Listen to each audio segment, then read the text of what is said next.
Good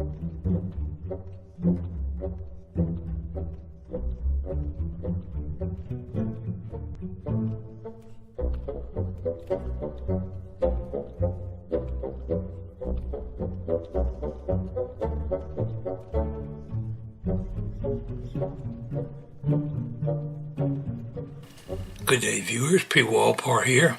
Welcome to another Pwalpar video.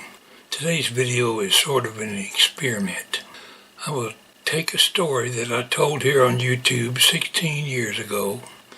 I will use most of the original audio from that video 16 years ago and reproduce the video in AI form for you today. The original video was kind of grainy anyway, and I consider the story worthy of retelling, although it might take me some time to come up with the right AI parts to complete the video. Or at least that's my intention. I'm 78 years old now, so take into consideration the fact that I was, 64 years old when in the original audio, so you can expect it to sound somewhat different. So if you're watching this video, maybe my experiment worked, or I wouldn't have produced it. So give a listen today to Walter's Snake Experiences story. Thanks for tuning in, by the way.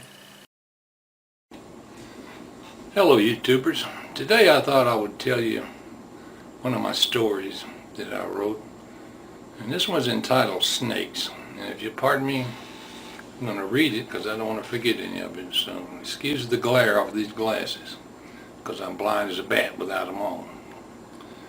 Now, this story is entitled Snakes. Being from the South and having grown up in Georgia and Florida and taking into consideration my age and that I've always worked and played outdoors, you can pretty well assume it's a sure bet that I've had my encounters with snakes. To that light, I thought I would share some snake experiences with you. I suppose I could write a book about the subject, but considering that this is a short story, I will but briefly touch on some of the highlights of my experiences. If you have ever been traumatized by a snake, you will be more able to relate to what I have to say about them. As a boy at the age of 5 or 6, I was so severely frightened by a snake that it affected me forever. So that's where I begin this story. My brothers and I lived at that time in Macleod, Georgia with our mother. We were usually clad only in a pair of shorts and nothing else, and played and roamed the small sawmill community which was across from and attached to what was then the Shepherd Lumber Company, where my grandfather was employed as a cruiser. I tell you all this so that you will have a true image of a tough, barefoot little boy running up and down the dirt roads and woods, and who was afraid of virtually nothing. Little did I know at the time that would all change, but life's experiences is what makes a child grow up. And hopefully they will leave you somewhat wiser. One summer's day, my mother wanted some blackberries to make a pie. We went down the road to a large blackberry patch that was maybe half as big as a football field. It was one huge briar patch. I had my bowl pretty full of berries and had meandered through the maze of briars all the way to the back of the patch next to the woods. I think I'd eaten more than I'd picked, and I was tired of this berry picking stuff when I spotted some pretty blue flowers and thought, what a good idea, I'll pick these flowers and surprise her when I emerged back on their side of the road. Well, I approached the flowers and I began picking them when something at my feet caught my attention. I had always been told by my grandfather to watch out for snakes, but snake wasn't even on my mind, and the only snakes I had ever seen were small things, maybe 2 or 3 feet long. So I suppose it stands to reason that I didn't recognize the thing stretched out lengthways right at my feet was a huge diamondback rattlesnake. That thing had to be 7 or 8 feet long and was bigger in diameter than a man's arm. I was in awe of how pretty his designs were and thought, oh my, this big a hose laying here sure is neat. I leaned forward to touch it, and my hand was within a few inches of its head when the snake, who had been laying there sunning himself, began to slowly draw up, and I detected the movement. It didn't take my young mind long to begin the reasoning process that this was something to be careful with, and when I focused my eyes on its head, it was looking back at me. had finally figured out what it was and decided it was time to depart the briar patch. In an instant, I decided he needed that bowl of berries and handful of blue flowers a lot worse than I did. So I promptly let him hold them. I also decided, rather than fight the maze of turns through all the briars, there was a definite need for a new path straight through the briar patch, directly to the dirt road, which was about 100 feet away, and I promptly began construction of said path.